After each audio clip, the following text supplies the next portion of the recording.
ಎಲ್ಲ ಆಯ್ತು, ಏನೂ ಆಗಿಲ್ಲ. ಇದು ದಪ್ಪ ಚರ್ಮದ ಸರ್ಕಾರ. ನೀವು ಏನೇ ಹೇಳಿ ಏನ್ ಮಾಡಿದ್ರೆ ಆಗಲ್ಲ. ನೋಡಿ, ನಾನು ನಾಳೆ ನಿನ್ನದು ಮಾತಾಡ್ತಾ ಇಲ್ಲ, ಇವತ್ತಿದ್ದು ಕಚೇರಿಯಲ್ಲೇ ಆತ್ಮಹತ್ಯೆ ಮಾಡ್ಕೊಂಡಿದ್ದಾರೆ. ಅಂದ್ರೆ ಸರ್ಕಾರಿ ನೌಕರರಿಗೆ ಉಳಿಗಾಲ ಇಲ್ಲ, ಅಥವಾ ಅವರಿಗೆ ಕರೆಕ್ಟ್ ಆದ ಸಮಯಕ್ಕೆ ಸ್ಯಾಲರಿ ಇಲ್ಲ, ಅಥವಾ ಅವರಿಗೆ ಒಂದು ಪ್ರೆಷರ್ ಇಲ್ಲದೆ ಕೆಲಸ ಮಾಡುವಂತ ಅವಕಾಶ ಇಲ್ಲ. ಈ ಸರ್ಕಾರದಲ್ಲಿ ನಾವು ಏನ್ ಎಕ್ಸ್ಪೆಕ್ಟ್ ಮಾಡ್ಬೋದು? ಅವರದೇ ಸರ್ಕಾರದ ನೌಕರರಿಗೆ ಸರಿಯಾದ ಸಮಯಕ್ಕೆ ಇಲ್ಲ ಅಂತ ಹೇಳಿದ್ರೆ ಬೇರೆ ರಾಜ್ಯದ ಜನರ ಆಡಳಿತ ಯಾವ ತರ ಮಾಡ್ಬೋದು? ನೋಡಿ, ಒಂದು ಯಾವ್ದಾರು ನಾವೀಗ ಇಷ್ಟು ಎಲೆಕ್ಷನ್ ಬಗ್ಗೆ ಮಾತಾಡ್ತೀವಲ್ಲ, ಈ ಸರ್ಕಾರ ಬರೀ ವೋಟ್ ಪಾಲಿಟಿಕ್ಸ್ ಬಿಟ್ರೆ, ಆಫೀಸ್ ಬೆಂಡ್ ಪಾಲಿಟಿಕ್ಸ್ ಬಿಟ್ರೆ, ಅವರಿಗೆ ಮುಸಲ್ಮಾನರಿಗೆ ನಿಜವಾಗ್ಲೂ ಅಲ್ಪಸಂಖ್ಯಾತರಿಗೆ ಮೂಗಿಗೆ ತುಪ್ಪ ಸವರಿದ್ದಾರೆ ಬಿಟ್ರೆ ಅವ್ರು ಏನು ಇವ್ರು ಮಾಡ್ತಾ ಇಲ್ಲ. ಅವ್ರಿಗೆ ಒಂದಿತ್ತು, ಏನೇ ಮಾಡ್ಲಿ ಕರ್ನಾಟಕ ಕಾಂಗ್ರೆಸ್ ಸರ್ಕಾರ ಇದೆ ಅಂತ. ಹಿಂದುತ್ವ ನೆಚ್ಕೊಂಡಿದ್ದಾರೆ ಹಾಗಾದ್ರೆ ದಕ್ಷಿಣದಲ್ಲಿ, ಈಗ ಅದೇ ಬೇಸ್ ಮೇಲೆ ಹೋಗ್ತೀರಾ ಅಂತ ನಾನು ನೋಡಿ. ಡೆವಲಪ್ಮೆಂಟ್ ಬೇಕಂದ್ರೆ ಹೊಸ ಪಕ್ಷ ಯಾರು ಆಯ್ಕೆ ಹೋಗ್ತಿದ್ರಿ ಈಗ.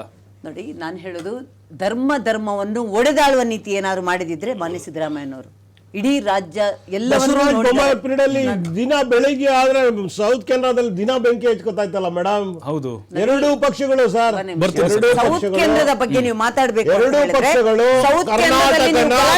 ದಂಗಲ್ ಮಾಡಿಟ್ಟಿದ್ದಾವೆ. ಧರ್ಮದಲ್ಲಿ ಯಾರೋ ಕಿಡಿಗೇಡಿಗಳು ಯಾರು ಹಿಂದೆ ಬಿದ್ದಿಲ್ಲ. ಎರಡೂ ಪಕ್ಷಗಳು ಕರ್ನಾಟಕನ ದಕ್ಷಿಣ ಕರ್ನಾಟಕ ನಿಂತ್ಕೊಂಡು ಮಧ್ಯ ಎರಡು ರಾಷ್ಟ್ರೀಯ ಪಕ್ಷಗಳು ಮೇಡಮ್ ಕೋಮು ದಳ್ಳೂರಿನ ಕಾರ್ಯಕರ್ತರು ಬಲಿ ಕೊಡೋದು ಪ್ರತಿನಿತ್ಯ 2.5 ವರ್ಷ ಬೊಮ್ಮಾಯಿ ಅವ್ರ ಪೀರಿಯಡ್ ಅಲ್ಲಿ ಪ್ರತಿನಿತ್ಯ ಒಂದಲ್ಲ ಗಲಾಟೆ ಇರ್ಬೋದು. ಮೇಡಮ್ ಒಂದೇ ನಿಮಿಷ, ಎರಡು ಪಕ್ಷಗಳ ಬಗ್ಗೆ ಮಾತಾಡಿದ್ರು. ನೋಡಿ, ನೀವು ಅವಿಭಜಿತ ದಕ್ಷಿಣ ಕನ್ನಡದ ಬಗ್ಗೆ ಕೆಲವು ಕಿಡಿಗೇಡಿಗಳು ತಪ್ಪು ಮಾಡಿರ್ಬೋದು. ಅಲ್ಲಿರುವವರು ನಿಜವಾಗ್ಲೂ ನೀವು ಮಾತಾಡುವಾಗ ನಾನು ಹೇಳ್ತಿರೋದು ಅವಿಭಜಿತ ದಕ್ಷಿಣ ಕನ್ನಡ ಬಗ್ಗೆ. ನಾನು ಆ ಭಾಗದವಳರಿಂದ ನಾನೊಂದು ನಿಜಾಂಶವನ್ನು ಹೇಳ್ತೀನಿ ಕೇಳಿ.